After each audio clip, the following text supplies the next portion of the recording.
Hi. So I'm going to speak with you today about browser graphics under the hood.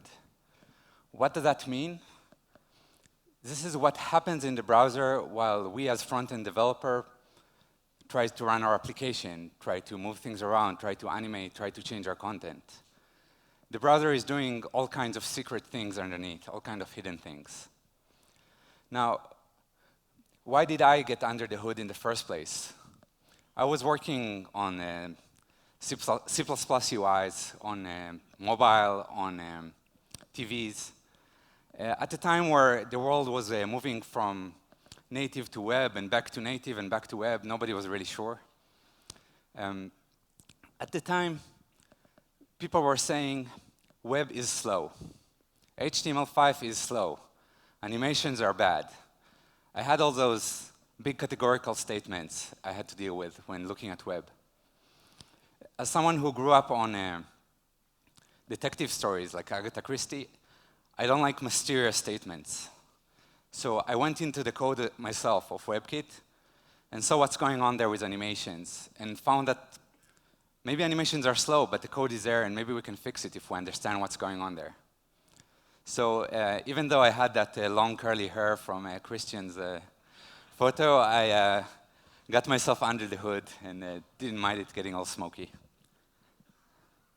Okay, this is why I got under the hood, but why should you crawl under the hood? So imagine front-end development, you guys, all of us, as car drivers. We drive our cars, we shift our gears, we press the gas and the brakes. We can get from point A to point B without understanding the engine. However, several things can happen. First of all, you might not get the best gas mileage, all right. Second, when you go to the mechanic, he can rip you off. I know that because I've been a browser mechanic. Third, you're not just drivers, you're professional drivers, you're professional front-end developers. There's not always a browser expert. You can get stuck in the desert with your car broken. You can get stuck with a deadline, and you have to fix your slow website, and there's no one to ask. So this will give you a tidbit of how the browser works internally, so you can make informed decisions. The first part is going to be rendering pipeline 101. I'm going to explain about the different pieces of the browser rendering engine. I'm going to use terms that are used in the Chrome DevTools. So every term I use here, I didn't make it up. You can go to the Chrome timeline and see it later, see what the browser is actually doing. Specifically Chrome, other browser engines use slightly different terms. So the first part of the rendering pipeline is style. In Chrome, this is called calculating style. If you look at the Chrome timeline, that's what you're going to see. So I wanted to explain what that actually means when Chrome is recalculating style. So at that point, what Chrome is doing, or the browser engine, is taking three main things that you have control over as front-end developers, and also the user have some control over. So those three things are the DOM, the HTML, the semantics of the tree, CSS, how you chose to set up your style rules, and the state. What I call here the state, one is, you know, the media, which device you're browsing with, and also hover, what's going on with the user, where is it scrolled. So when we calculate style, we get for each element separately its current style properties. We can also reach that in JavaScript with getComputedStyle. The second one we hear about a lot is layout. We hear maybe layout is bad, avoid layout, or reflow in Mozilla. Layout is a very important piece of the web. Let me explain how I look at it. So what layout is in charge of is setting up absolute geometry, taking each element and deciding where exactly it's going to be and how big it's exactly going to be. So it does that by rules. Okay, so we have the rules, we have the percentages. We have a flexbox. We have all kinds of inline stuff, like the floating images, a whole bunch of text rules with the spacing and the wrapping. All those are layout rules. Now, the layout is a heavy operation. It takes all those rules, takes the content, and turns them into absolute positioning and absolute size. One thing people ask themselves sometimes is, why not just take every element and give it the absolute size instead of applying rules? Take every text we have, we know how it's going to look like. Let's decide where it's going to be. Take every image, decide exactly where it's going to be. The answer for that is that layout deals with the unknown. We have two main things that are unknown in the web. One is the content. We can have data coming from a blog. We can have data coming from a database. We can have text that the user just entered. We can have all kinds of images, videos. Those are unknown at the time the front-end developer is in charge. So we don't want to set up absolute positioning for every type of content that might be out there. The second thing that is unknown is the viewport. We don't know what is going to browse us. So it can be a mobile phone or desktop computer with Internet of Things. It could be a refrigerator or a watch. And we have accessibility, so all kinds of browsers with different abilities are going to see your content. This is, to me, what makes the web beautiful. It's dealing with the unknown. Again, as somebody who came from detective stories, that's what excites me about the web versus working natively with apps. Everything is unknown. So the layout is an important piece that takes a lot of unknowns, put them together with rules, and make them into absolutes, into where things should be, how big they should be.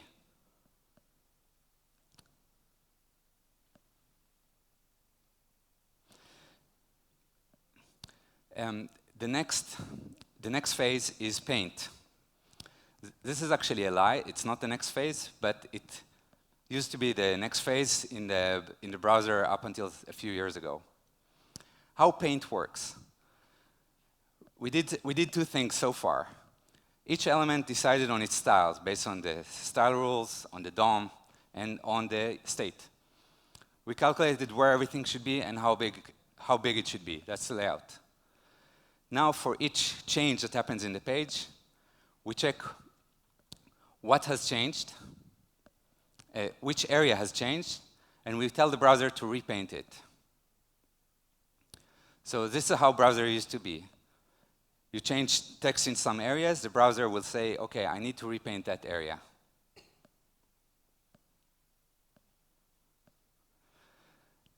Now, when that happened, we had this problem. You see the text and the bunny behind it. Every time the bunny moves, the area in front of the bunny also needs to be repainted. We have to paint the grass and the bunny and the text, the grass and the bunny and the text, because they are on the same area of the screen. Not just that, we have text here with glow. This is a heavy operation, a slow operation. Keep doing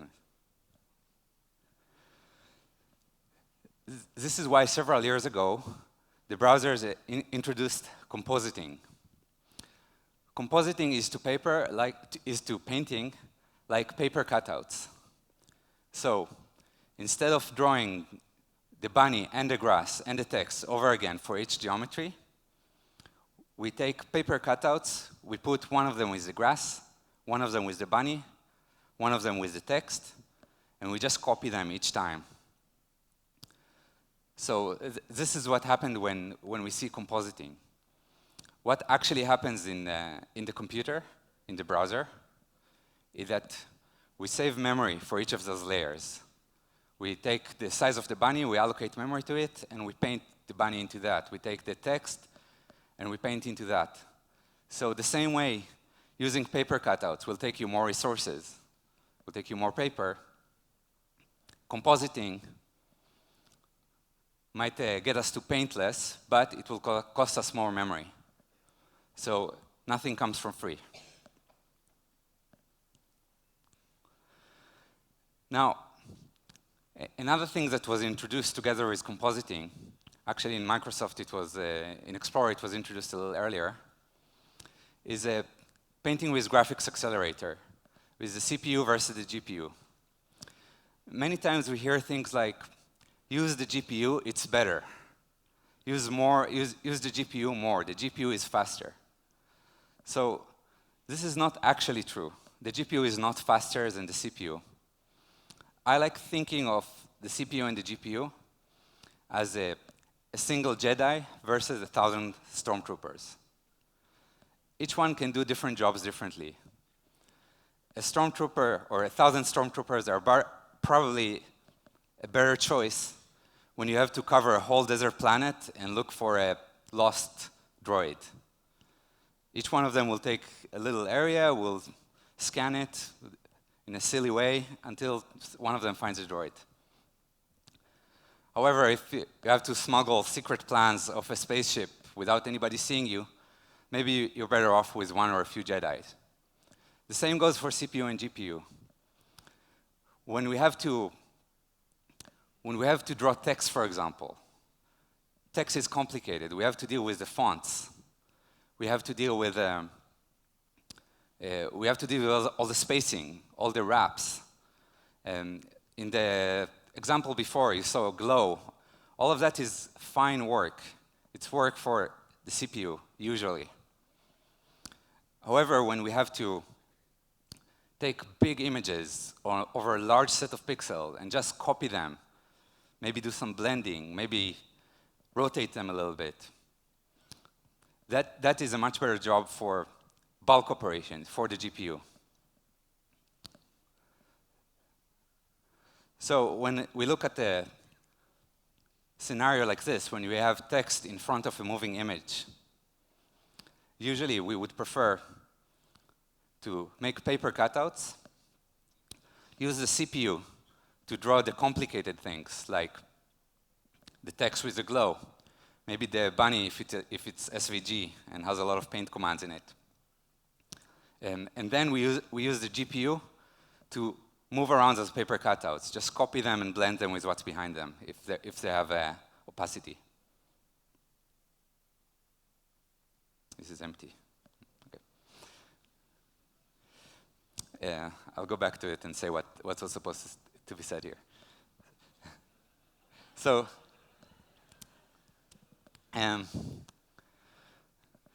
what was supposed to be here is that the key to graphics performance is concurrency.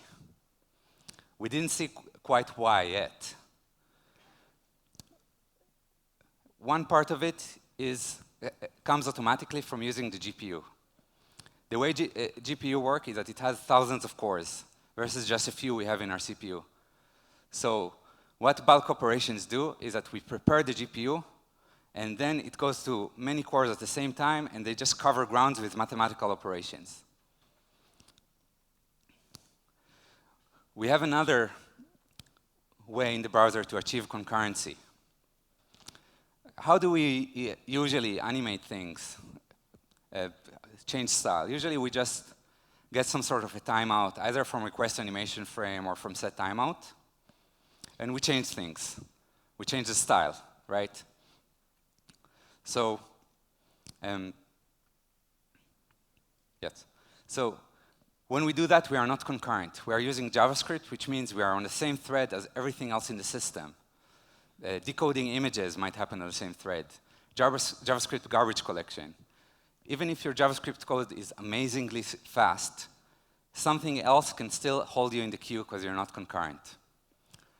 The nice thing about compositing is that it has its own clock in some browsers that works in the background.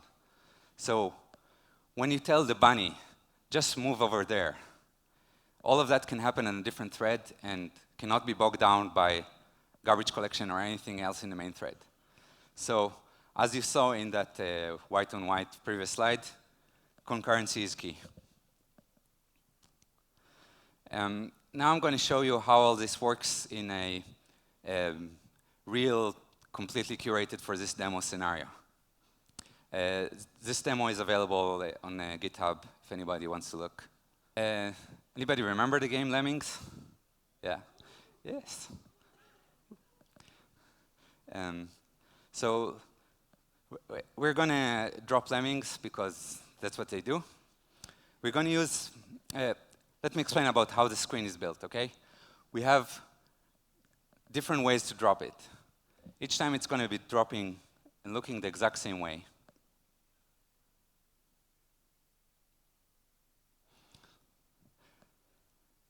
However, the rendering pipeline of the browser is going to do this differently. And we're going to explain why, how to debug it, and when it's a good idea to use that technique of the rendering pipeline. On the other side, we see what we are actually doing when we prepare, meaning once for the whole animation. And we're going to see what's going to happen for each frame, what code we're going to run, and what the engine is going to do. And I know I have the Chrome DevTools open on the right. We're going to use it in a moment. So we start with layout. I'm sorry that it's a little pixelated. I'll explain the code itself. What we are doing here is that for each frame, we change the margins of the lemming. We changed the margin left and margin top. So it still animates the lemming because its margins are changing. But what happens with every frame is a lot in the engine. First of all, we get the request animation frame, so we have to wait for the main thread to clear. Then we calculate the style because we changed the margins. So we have to calculate the actual style of the lemming. Then we have to use layout. That's because the margin is a layout property. It affects the rules, it affects everything around it, it affects inlines. So every time we change margins, we have to layout. And then we have to paint, probably with Raster. Raster is a different word for the CPU. Raster actually means turning graphical objects into pixels. But in this case, in the Chrome DevTools, Raster means you're using the CPU. Now, if I use paint flashing in the Chrome DevTools, you see that we paint around the lemming and the lemming itself and probably the whole scene over and over again. This is very inefficient. We already know how the lemming is going to look like. Painting it over and over again is not going to help us too much. Now, when should we use layout? We should use layout when we have rules, when we have changing content. Here, for example,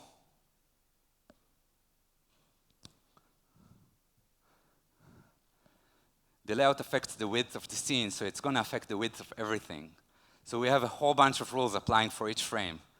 If we had to calculate all of that by ourselves in JavaScript, we would probably want to be that lemming and fall somewhere. So layout might not be good when you know what's going on, when you know where the lemming is going to fall.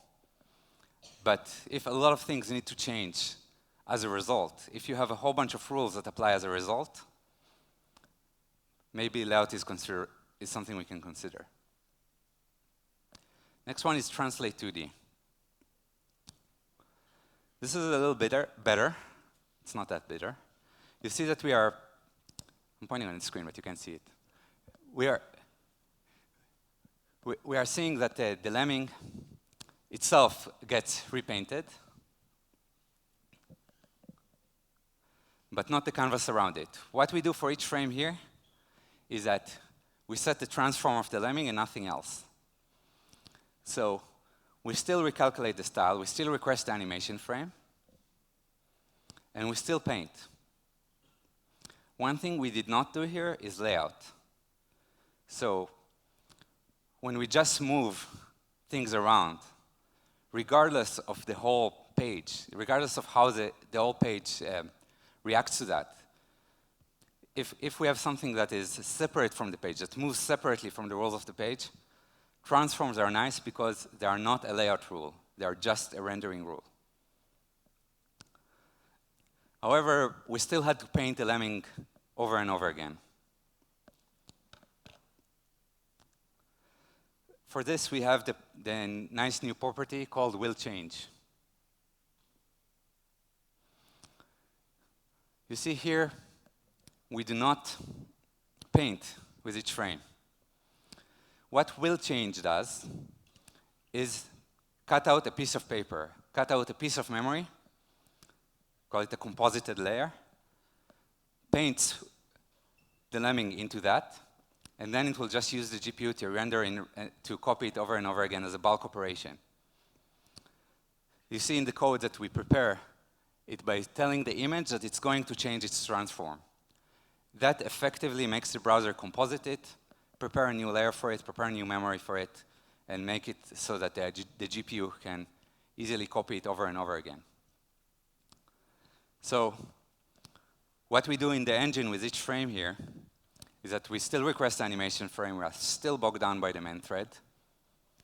We calculate the style because we are changing the transform, and somebody needs to deal with it, deal with all the inheritance in CSS, etc. But at the end, we composite. We give rules to the GPU, to the compositor, and it's going to do the heavy lifting of painting thousands of pixels for us. We don't have to do all of that by ourselves. Now, if this is the case, if WillChange is so nice, why not use it every time? I've seen as front-end developers and somebody who worked with front-end developers, many times we do that trick of translate Z0 on things. We hear, usually the phrase is, somebody told me that if you put translate Z0 on an element, it's going to be better for performance. I think that's about the phrase people hear. So first of all, WillChange is in any case a better choice because it tells you what's going to happen. However, all that it does is a paper cutout, new memory. Where it's not good, it's here. You see that we have changing numbers on the lemming, which is the X and Y of the frame. So the lemming anyway has to redraw itself with each frame. It has to draw new text with each frame. So putting one version of it on a cutout is not going to improve performance. We have to, with every frame, paint into the cutout, into the layer, and then paint the layer on top of what's on top of the canvas. Doing this together with WillChange is actually bad practice. So what did we learn here? We have to pick our optimization flags like WillChange and translate based on what's actually going to change, based on the predictability.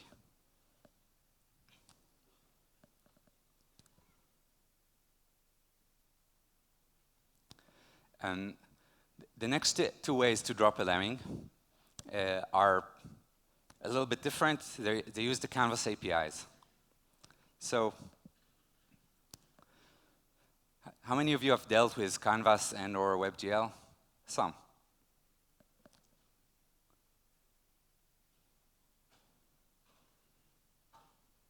Yeah. So with Canvas, it's very interesting because maybe we can't see the colors from over there, but we draw the canvas with every frame. It's a big paint operation every time, with every frame. We request an animation frame and we paint. However, there are two things we do not do here. We do not calculate the style and we do not layout. So actually we are doing something that the browser is going to do anyway, which is painting, and we do it all by ourselves. We work around, we bypass the browser rendering engine and do it all by ourselves. In this case, with every frame, we have to clear the canvas rectangle. If we didn't do that, this is what it would look like.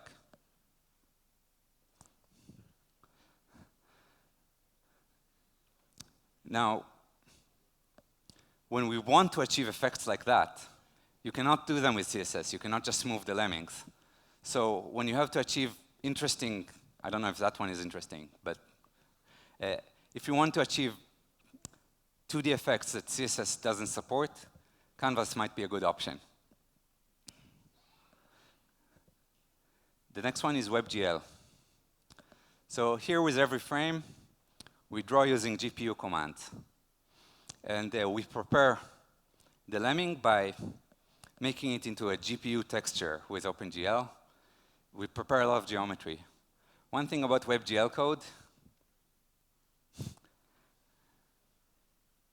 if you ever wonder how to draw simple images in WebGL without libraries like 3D, this is how you do it.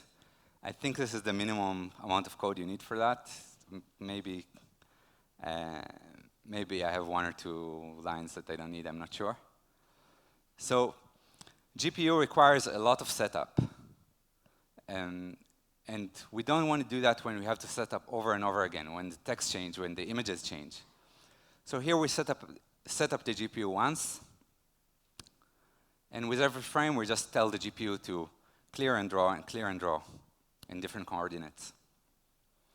So again, this is a little like Canvas, where with every frame, we paint, only this time with GPU commands, which is better for bulk operations. Where is this good for us? When we want to do 3D effects. You can't really achieve these 3D effects or better ones. I'm not the best WebGL developer, maybe in this room.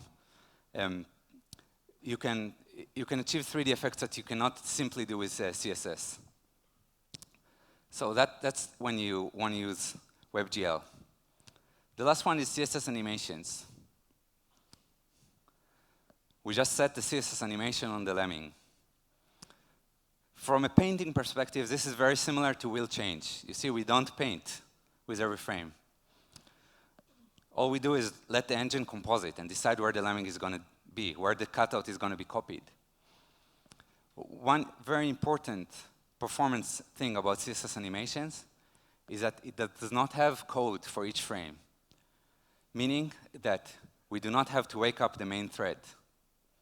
So if there is heavy garbage collection, the browser is doing something silly, all kinds of things can happen, and the animation would still look nice if there are CSS animations because of the compositing running concurrently in the separate threads.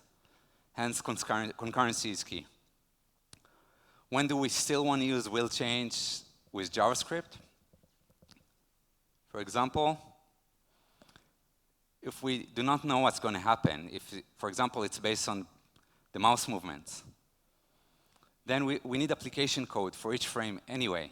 If we need application code and decision-making for each frame, we want to use JavaScript and not CSS.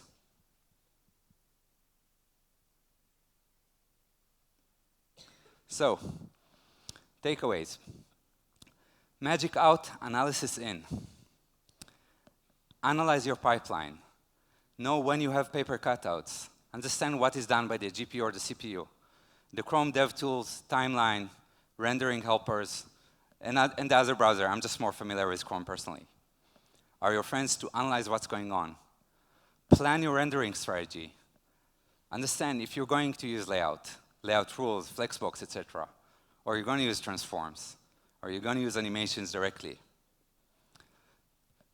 Performance frame rate is not the only thing. Consider threading. You can be bogged down at areas, and also consider memory. Every time you have those translate Z zeros and you cut out new pieces of paper, you're using resources. This is the closest I got to a cheat sheet. The rule of thumb is predictability. Try to predict what is going to happen, what is going to be dynamic in your page. Your content or media are unpredictable. This is what layouts are for. They are for unknown content and unknown media. Media meaning which device you're using. You have unpredictable motion. Things can move around based on the mouse, based on application, based on intelligence. Use JavaScript and transforms. You want all kinds of effects, 3D effects, 2D effects that are not just changing a little bit of elements. That's what Canvas or WebGL are for. If we are predictable, we know what's going to happen, CSS animations are usually a good choice because they let the browser be more concurrent. Thank you very much.